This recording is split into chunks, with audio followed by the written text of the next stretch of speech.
नमस्ते दोस्तों, कैसे हो आप। स्वागत है आपका आपके अपने चैनल हेमा कोटियाल ब्लॉग में। दोस्तों, ये खूबसूरत वादियां, ये प्राकृतिक सौंदर्य आपको दिखाई दे रहा होगा। ये पिथौरागढ़ जिला है और हम पहुंचे हैं ओम पर्वत। ये बर्फ से बनी हुई आकृति आपको दिखाई दे रही होगी। बहुत भीड़ में यहाँ श्रद्धालु आए हैं। कुछ आके चले गए हैं, कुछ अभी यहीं हैं, कुछ आने बाकी हैं। ये जो क्षेत्र है, ये नेपाल बॉर्डर पर स्थित बिल्कुल सीमांत क्षेत्र है। यहाँ से कैलाश मानसरोवर की जो यात्रा है लिपुलेख दर्रे से पार होते हुए ये जो रोड है, ये सीधे कैलाश मानसरोवर यात्रा के लिए जा रही है। 200-250 किलोमीटर की दूरी पर स्थित यहाँ से लास्ट जो क्षेत्र है भारत का, वो है कैलाश मानसरोवर। ये पर्वत में ये गोल आकृति में दिखाई दे रहा होगा आपको। ये यहाँ के स्थानीय लोग कह रहे हैं ये पार्वती मैया की नाभि है, ये जो दिखाई दे रहा होगा आपको। इस जगह की जो विशेषता है वो मैं आपको अगर बताऊं ना, यहाँ आके मन मस्तिष्क या जो भी आपकी परेशानियां हैं वो एकदम से ऐसे हो जा रही हैं, बिल्कुल शांत। इतना अच्छा माहौल है, लेकिन यहाँ तक पहुँचना बहुत कठिन है। बस आपको हिम्मत चाहिए, आपको साहस चाहिए, क्योंकि यहाँ पे ऑक्सीजन लेवल बहुत डाउन है। 14,700 फीट की ऊंचाई पर ये जगह स्थित है। तो भाई दोस्तों, आदि कैलाश यानी कि पंच कैलाशों में से मुख्य कैलाश जो आदि कैलाश है, जिसे छोटा कैलाश भी कहते हैं, उसकी यात्रा पूर्ण कर निकल पड़े हम ओम पर्वत की यात्रा पर। कहा जाता है कि आदि कैलाश की यात्रा तभी पूर्ण मानी जाती है जब आप ओम पर्वत की यात्रा पूरी करो। तो आपको ओम पर्वत की यात्रा करनी बहुत जरूरी है। आ गए हम नाभि ढंग से 3 किलोमीटर पीछे यानी धारचूला की ओर गुंजी नामक स्थान पे। अब हमने गुंजी से 22 किलोमीटर कच्ची रोड का सफर तय करते हुए ओम पर्वत तक जाना है। यहाँ बिल्कुल रोड अच्छी नहीं है, ये आईटीबीपी के जवान है यहाँ। अब ये है गुंजी गांव, दिख रहा होगा आपको कितना सौंदर्य है इस गांव का, कितना रमणीय स्थान है। ये काली नदी, उस पार नेपाल, इस पार भारत, बिल्कुल बॉर्डर पर हम चले जा रहे थे। कितनी बार तो हमने नेपाल में भी दस्तक दी है। ये यहाँ की रोड है, ये देख लीजिए। इसीलिए कहा जाता है कि यहाँ छोटी गाड़ियों में आना बहुत मुश्किल है, बहुत कष्ट होता है, क्योंकि ये रोड एकदम कच्ची है। 2 जगह पर तो इतनी डेंजर है कि बहुत ही ज्यादा खतरनाक। ये माँ काली यानी कि काली नदी का उद्गम स्थल है, इसलिए यहाँ पे बहुत बड़ा मंदिर है जो कि नेपाल में। ये है नागराज पर्वत यहाँ का।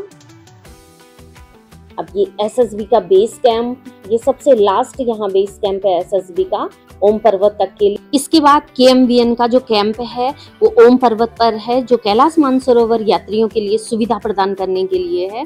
ये एसएसबी लिखा हुआ, कितना सुंदर लिखा हुआ, कितना सुंदर लग रहा है। ये अंतिम बेस कैंप एसएसबी का, जो बहुत ही रमणीक जगह पे बसा हुआ है। ये वीरान पहाड़ियां, ये खतरनाक रोड, ये दिख रहा होगा आपको। इसीलिए स्थानीय लोगों ने हमें पहले ही सचेत कर दिया था कि आप छोटी गाड़ियों से ना जाइए, वहां बहुत खतरा है। अगर इस दौरान बारिश हो गई तो ये रोड में इतना दलदल हो जाता है, ये लोग बता रहे थे, और भी डेंजर हो जाती है कि यहाँ रोड। ये देखिए आप, आधा घंटा इस गाड़ी को पार करने में लगा यहाँ पे, इसलिए हमें भी आधा घंटा तक यहीं पे खड़े रहना पड़ा। ये नेपाल को जाती हुई रोड, ये ओम पर्वत, ये बर्फ की आकृति से बना हुआ इतना सुंदर दिख रहा है। ये माता पार्वती की नाभि, ये जो गोल गोल दिख रहा होगा आपको। पहुंच गए हम ओम पर्वत वाली जगह पे। यहाँ से केवल 100 मीटर की दूरी पैदल तय करनी है, उसके बाद आपको सीधे ओम पर्वत की बनी हुई आकृति दिखाई देगी। ये चलते गए हम आगे की ओर। बहुत सुंदर यहाँ पे मौसम था, बहुत ही अच्छा। धूप बहुत तेज थी, लेकिन इतना अच्छा लग रहा था धूप में। ये ऐसा लग रहा ना जैसे क्षितिज में हम पहुंच गए, देख के आसमान और धरती जैसे मिल रहे हो, ऐसा प्रतीत हो रहा है। लेकिन जैसे जैसे हम ऊपर पहाड़ की ओर बढ़ते जा रहे हैं, वो दूरी और बढ़ती जा रही है, लेकिन देखने में बहुत सुंदर लग रहा है ये क्षितिज वाला नजारा। ये ऐसे ही है यहाँ पे, जो ये दिख रहा है शिवलिंग की आकृति लोगों ने यहाँ पे बना रखी है। बाकी यहाँ पे लोग अपने ध्यान में बैठे हुए।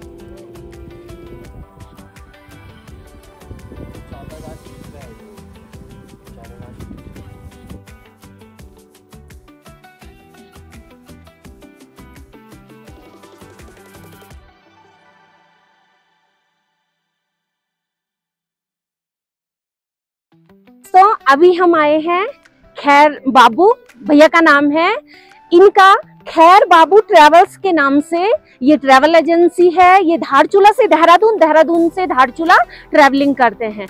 हमारा जो अनुभव था भैया के साथ में वो बहुत अच्छा था। जबकि आपको दिख रहे होंगे बहुत छोटी एज के हैं, ज्यादा बड़े भी नहीं है, लेकिन जो दुर्गम पहाड़ी क्षेत्रों में जो चलाने का इनका अनुभव है ना भैया का, हमें बहुत अच्छा लगा। केवल मुझे ही नहीं, मेरे साथ हस्बैंड जी हैं, बच्चे हैं, सबको अच्छा लगा। और जो आपका टूर एंड ट्रैवल की जो व्यवस्था है ना वो भी बहुत अच्छी है। भैया का जो मैनर्स लेवल है, मतलब एक बहुत अच्छे तरीके से कि आंटी ये है, ऐसा है, आपको यहाँ जाना है, बोलने का तरीका बहुत अच्छा, गाड़ी चलाने का अनुभव बहुत अच्छा, और साथ में रहने का जो अनुभव है वो भी बहुत अच्छा। तो हमें जो ये खैर बाबू ट्रेवल्स है बहुत अच्छा लगा। आपको अगर कभी यहाँ आना हो आदि कैलाश ओम पर्वत यात्रा पर, तो आप ये इसमें नंबर दे रखे हैं भैया ने, ये नंबर लिखे हैं, आप इन पर संपर्क कर सकते हैं। भैया आपको यादगार यात्रा कराएंगे। आप औरों को भी, जैसे मैं बोल रही हूँ ना कि मैं किसी और कोई यहाँ आएगा उसको बोलूंगी कि आप भी भैया के साथ आना, ऐसे ही आप भी करोगे तो जरूर भैया को कॉल करना, ये नंबर दे रखा है। क्या बोलना चाहोगी? अगली बार आओगी तो भैया के साथ ही आओगी, खैर बाबू ट्रेवल्स के साथ? हाँ, भैया के साथ ही आएंगे। और यहाँ का स्टे, खाना, रहना सब कुछ बहुत अच्छा था। और हम अपने वीडियो के नीचे या लिंक दे देंगे भैया का इंस्टाग्राम का या नंबर, डिटेल्स डाल देंगे। तो जब भी आओ तो भैया को कांटेक्ट ज़रूर कर लेना। करीब 2 घंटे तक हम ओम पर्वत में रहे। कुछ हमने ध्यान किया, कुछ भगवान का नाम लिया, कुछ खूबसूरती को निहारा। आने का मन नहीं हो रहा था, लेकिन फिर भी हमें आना था तो आ गए। हम पहुंच गए माँ काली के मंदिर में, जहां से काली नदी का उद्गम स्थल है। ये भूमि नेपाल में है। यहाँ के लोगों का कहना था कि ये जो जगह है ये नेपाल ने भारत को दान में दी है, और इसके बदले भारत ने नेपाल को खटीमा में जगह दी। पहुंच गए हम, बहुत सुंदर जगह पे है। ये जो नदी दिखाई दे रही होगी ना आपको, ये पानी न पहाड़ पे कोई कहीं से आता हुआ दिखाई दे रहा है, न कहीं और से आ रहा है, बस ये अंदर ही अंदर यहीं पे माँ का काली नदी का उद्गम स्थल है। इसीलिए यहाँ पे इतना सुंदर मंदिर बना हुआ है। ये भक्तों ने अंदर जय माँ काली लिखा हुआ है, और मनोकामना पूर्ण करने के लिए सिक्के यहाँ पानी में फेंके हुए हैं। सुकून सा मिल रहा था यहाँ पे। ये अंदर का नजारा मंदिर का। थी तो ज्यादा भीड़ नहीं, करीब 20 करीब लोग रहे होंगे। लेकिन यहाँ पे जो दर्शन कर रहे थे ना, ये है माँ काली का मंदिर। बहुत तसल्ली से हम लोग यहाँ पे दर्शन कर रहे थे। दोस्तों, अभी हमने उत्तराखंड की सबसे प्रसिद्ध और सबसे लंबी नदी माँ काली नदी के दर्शन किए। ये माँ काली नदी का उद्गम स्थल है, ये दिख रहा होगा आपको, नेपाल में आता है। अब गए हम गर्म पानी के स्रोत में, जहां हमने मुंह हाथ धुला, हमारी सारी थकान मिट गई। ये इसके बगल से बहता हुआ पानी एकदम बर्फ, लेकिन ये इतना गर्म था ना। उसके बाद ये जो गुफा दिखाई दे रही है, व्यास गुफा है। ये वही गुफा है जहां महर्षि वेद व्यास ने महाभारत की रचना की।